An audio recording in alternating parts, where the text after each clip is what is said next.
So welcome back, couple of new faces. Okay, this is the second session. It's going to be a short one, lasting about 30 minutes on, well, basically color management. I did a basic session 1 hour ago, and this is called The Art of Constant Color Advanced. What we're trying to discuss is how we can hope to maintain a constant reproduction of color throughout the workflow we are following, which is usually for us production of the image, then retouching or whatever it needs to be to printer. But it could be really anything like web or even multimedia, electronic publishing. I mean, it's a very complex, difficult world. Okay. I'm Marco Olivotto. I come from Italy. I operate in the field of color correction, image color correction, meaning static photographic images. Basically, I do pre-press and other things, and image preparation for printing in general. And I studied with Dan Margolis, who is the man who actually was the first to encode color correction in Photoshop. And my current work involves teaching, writing for magazines, consulting, and of course producing images. Okay, so in order not to repeat anything that I did in the first session, I would like to start from attempting a formal definition of what means profiling a device. And I try to put together this sentence, which is correct, that profiling is a procedure meant to characterize a display or printer so that it matches a given set of user-chosen parameters. And I said, thank you very much, because this is not clear at all. And this is one of the problems with color management. It's a theoretical science, and I would like to bring it down to reality, because otherwise we are talking about something that is interesting and correct, but I don't want it to be useless in the end. So, I would like to start with this that you probably know well. I don't know if you have Troni outside Italy. Troni in Italy is a big, it's a chain of electronic stores where you can buy televisions as well as refrigerators, anything. And I call this the Troni effect. How many times have you seen it? You walk into a big electronic store and you find a wall of monitors, and they are always broadcasting either the same movie or the same documentary or the same match, but they are all different. And so there is an interesting, valid question: which is the best color reproduction? You know, because you may have one like this, which is very bright. This is a bit more saturated, but this has a saturation that is similar to the first, but it is bluer. So which one, if anyone, is the correct reproduction? In my view, the best is not the one you like the most, but the one that is closest to reality. And by reality, I mean, what would I have seen if I had been there? There is a slight problem. I was not there at the football match, so how can I know? So, we must be ready to accept that there can be some kind of deviation in the reproduction of color, luminosity, saturation, and so on. But in general, we expect a coherent representation, otherwise there's something very, very wrong. And the more similar is a reproduction to reality, the better, which doesn't mean, of course, that we cannot be creative. Like, see, take a look at this drawing. There is absolutely nothing real in it. So this is pure creation, this is fantasy. But I'm talking about something different. I'm taking a picture here of you all, and I see it on my screen. If I see more or less the same thing, then we are fine. But if the picture is intensely green or blue, that's something that I need to tweak. That's the main point I want to make. So, this is the most typical scenario you can find. You have, I'm talking about photographic printing here, but it's just an example, because in the end there is nothing particular in photographic printing. It could be offset printing, it could be textile printing, direct to garments, whatever you want. The real question is, shall the print that I obtain be similar to the monitor, you know? Because some people would like to have something that they can see on their computer, hit print, have it coming out of the machine and see it identical. Not only it is very, very difficult, but in principle it is not even possible, because we are talking about something that is lit from behind and something that reflects light. So they're two completely different beasts, but we want to make them similar. So let's talk about calibration, which is not, sometimes you hear this expression, do you have a calibrated monitor? All right. This is not 100% correct, because calibration is not profiling. It's just a part of profiling. But to put it as simple as possible, you have a monitor that it is a physical device, and it can work in many different ways. You know, it's like a washing machine. You turn the knob and it will do something different. A monitor is not dissimilar. Or it's like a car. You can have different settings for the car, and it will behave differently, basically. So you are very wrong if you think that there is just one and only one way to make your monitor work as perfectly as possible. There are many ways, and you decide what you need on the basis of what? Of what you need to do. And I'll show you that in a while. So there are some parameters that you can set in a monitor. And basically, the most important are called the luminance, the white point, and the gamma. These are the three knobs that you can hopefully turn. Luminance, each one of these parameters is an answer to a given question. And luminance is the most important question. How bright do I want the monitor to be? This is extremely, extremely important in printing, because you know very well that when you go and examine a print, what you see really depends on the lighting conditions. Also, we have international standards that say if you want to have a controlled environment, use that kind of light with that kind of intensity and so on. And the monitor should match, because if you have an incredibly bright monitor, you will never, never be able to match a printer, you know? Just to give you an idea, this is something that I discovered recently. There are some specialistic fields of applications, especially in medicine, diagnostics, where the luminance of the monitor is about 5 times bigger than what you can find on a normal computer, you know? These are very, very, very special monitors. If you attempt to match a print with one of those monitors, it's a hopeless battle. It's lost. No way. So the luminance is very important. The white point tells us how warm or cold, and I mean tint here, color, do we want neutrals to be? This is a very subtle question, because we think that neutrals are perfectly gray, but you know too well that this gray can be slightly warm or slightly cold, and it depends on a lot of factors. We need to make a decision on that. And then gamma, how should the tonal range be distributed? The bad news is that there is absolutely no universal agreement on which parameters should be used and when. But of course, there are some reasonable prescriptions. My advice is, if you are attempting to calibrate your system and you realize that the prescription I'm giving you don't work for you, change them, no problem.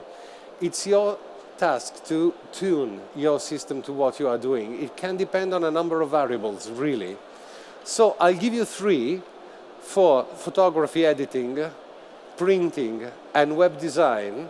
And these are the parameters that EIZO suggests for calibrating their high-end monitors, okay? But they are not, you know, laws carved in stone. They can be changed. If you are into photography editing, this is what you should have. I'll try to explain the meaning of these parameters. The brightness, 100 candles per square meter. This is simply a given intensity. For the white point, this is daylight, basically. You know, light has a temperature, it's measured in Kelvin degrees, and this 5,500 Kelvin degrees means more or less the temperature, the average temperature of the sunlight at noon without clouds, I mean a blue sky. So it's what we will call white light. It's rather neutral to our eyes.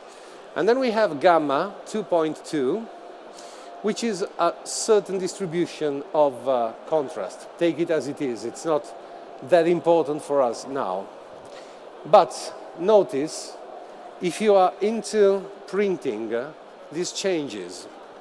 The brightness goes down to 80 candles per square meter, and the white point goes down to 5,000 Kelvin. The gamma stays the same. Let me try to explain why. When I say printing, I mostly think offset printing, commercial printing.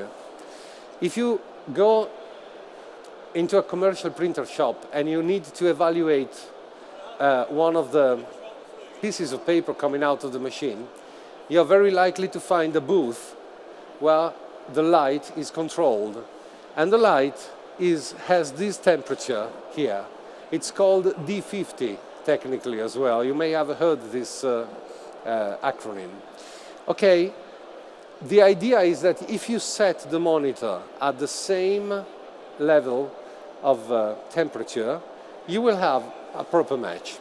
This is not necessarily true. For instance, on my system, I discovered that I have a better match when I use 5,800, so it's a bit colder.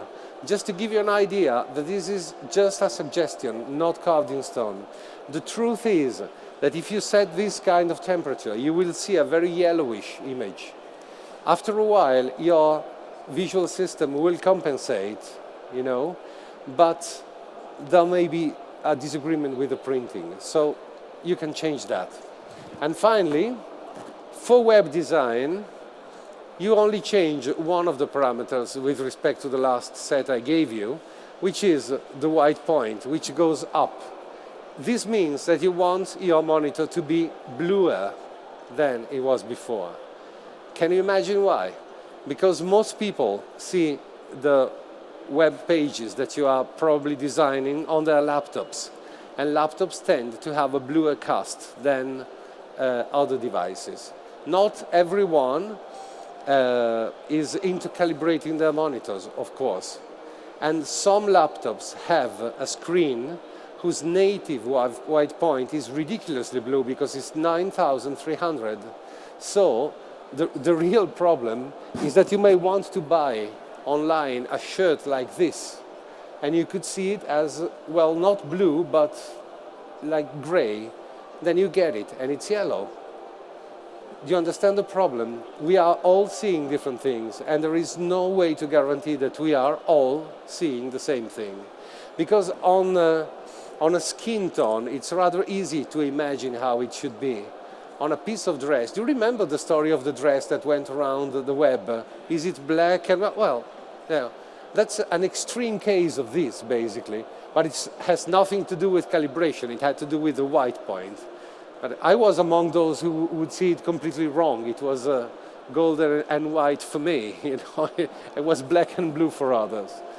Also, it's very important, for reasons that I explained in the first session, that when you calibrate for your web design session, you use a reduced gamut, because sRGB, that I discussed extensively in the first session, is the smallest common denominator we have as an RGB color space. Okay, so this is what happens basically. Okay. Okay, the rule is, if you have different conditions, try different parameters and settle on those that satisfy you the best. Because one of the very important points is that you have to remember is that when we talk about perception, there is nothing absolute. There will be some kind of variability due to viewing conditions, especially in printing. After you've chosen your calibration parameters, this is one of the many softwares that do this, you know. You have brightness, black level that we didn't discuss, but anyway, the white point, the gamma, and then you can launch your calibration, your profilation routine. What happens is the second step called characterization. What you're seeing here is a monitor with a colorimeter that is built inside the monitor. This is an EIDSA monitor, and it's a hardware calibration display. So you simply have this guest coming out. You have a number of patches that are put on the screen. They get measured, and there is an interaction with the software where the profile is created. When all this is finished, you simply have the option to validate the monitor. It basically is install the profile, do another tour of measurement, and go for the delta E, so-called, which is a number that tells you how accurate the profile is. Notice that delta E is not in itself a measure of the quality of the monitor. You hear many people say, oh, I have a delta E of 0.2, so I have a good monitor. No, I hope that for you, but you may have a very bad monitor with a very good profile. The profile describes exactly what the monitor does. And of course, you can't believe that by profiling your monitor, you will turn a very small bicycle into a big motorbike. You know, if it's a cheap monitor and it doesn't work very well, the profile won't make it any better. It will only put it in the condition to work better, but it won't improve the monitor. Otherwise, there would be no point in buying an EIDSA or Dell or NEC monitor that cost a lot of money, of course. So, the profile is created and installed, and we have a recap of what we need to do. We choose the calibration parameters, we do the characterization, which is the measurement. If you don't have a hardware calibrated monitor, you simply have to put your colorimeter or spectrophotometer on the monitor and drive the software through that. You validate the monitor, the profile is created then and installed. My recommendation, I already discussed that in the first session, do not use the monitor profile inside Photoshop.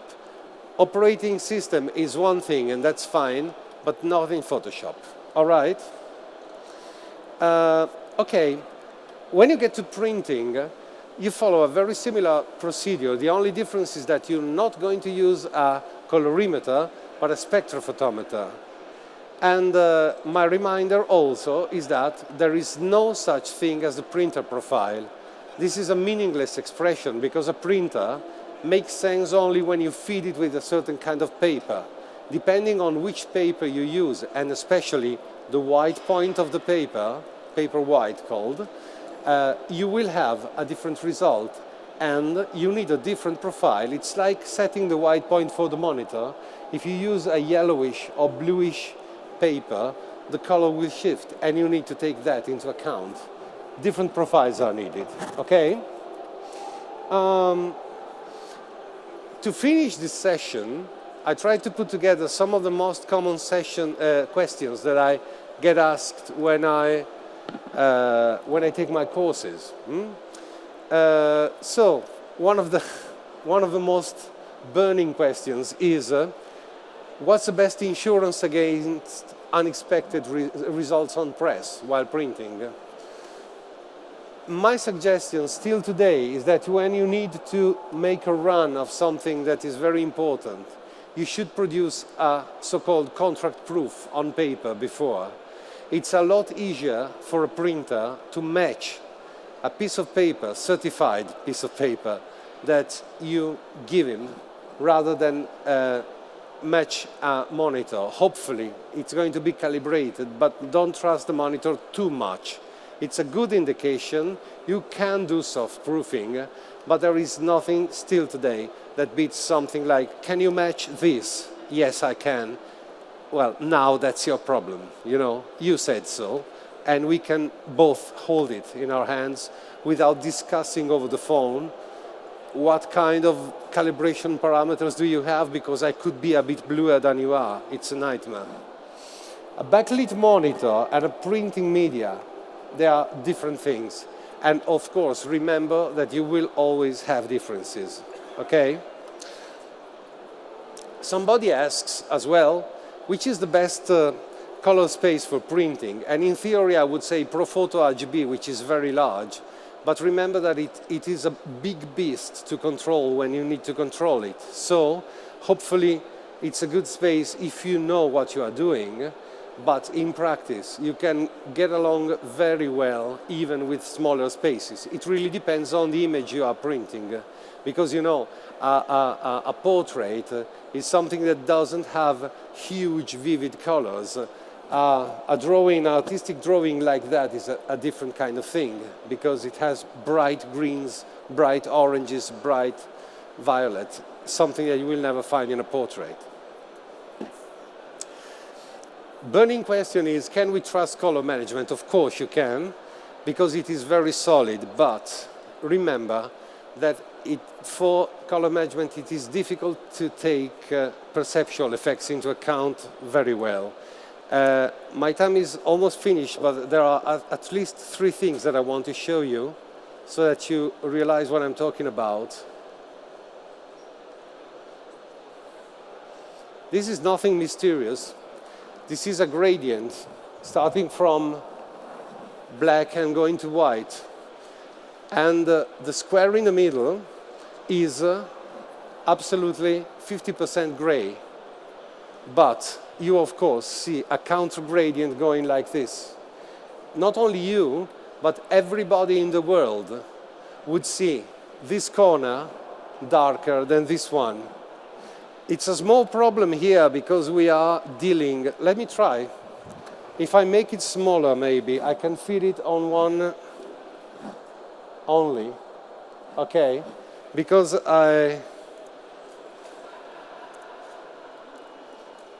okay, no way. Okay. But anyway, what I wanted to, because all the monitors are not identical, but if I manage to, okay, that will be it. Even if it's very small, now that it's inside the same screen, you realize what I'm saying. These 2 grays are not identical for you, but they are for a machine. We could discuss what's real and what's not real. My position is that they don't look alike. End of the story. So a machine will say yes, and a human will say no. And with colors, it's even worse. The reds, all the colors are identical, but look at the reds. They are horribly different, yet they are the same numbers. A machine would claim that these reds here are identical to this, but we don't. I have a joke about this. I really need a colorimeter to calibrate my stuff, of course, but I never had a colorimeter paying one of my invoices, I said. They were all paid by humans, because human people use the visual system, and visual system goes a bit beyond color management. So my suggestion is trust the numbers, but also, of course, try to trust your eyes. And finally, very last example. Believe it or not, the 2 squares labeled A and B are identical. It's just this phenomenon, which is identical in all cases, called the simultaneous contrast that I showed you, that makes you think they are different. But this gray and this gray are absolutely the same gray, 100%. Okay? So, I think the debate between a machine stating that these are equal and someone human stating that they are not equal at all would be bloody. But in the end, the problem is not getting into philosophy, is realizing that sometimes we can't only trust the number because our eyes are seeing things differently, okay? So to finish this, you can find more stuff about these subjects on my blog. I have one in Italian, that's marcoolivotto.com. This one is in English, moonphotoshop.com. And if you're around tomorrow, if we survive the dinner tonight, at 11 a.m. I will be talking about color correction, when and how. We talked about, today was devoted to color management.